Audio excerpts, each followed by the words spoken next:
guys! Welcome to another episode of My Life Here in Qatar, and for today's video, pupunta tayo nag-MLQ kasama mga friend nating parents.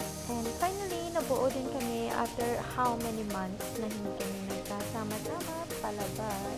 Gawa ng sobrang busy sa trabaho. And finally, ito na nga, we decided to go out dahil birthday ni Irene.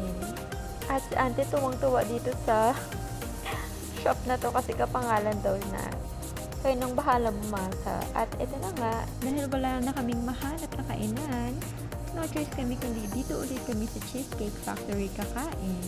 Last year, Cheesecake Factory birthday din ni Ayunon, and now we decided to come back here again, but in different brands. Happy birthday to you.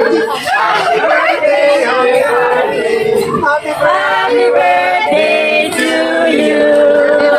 1, 2, 3.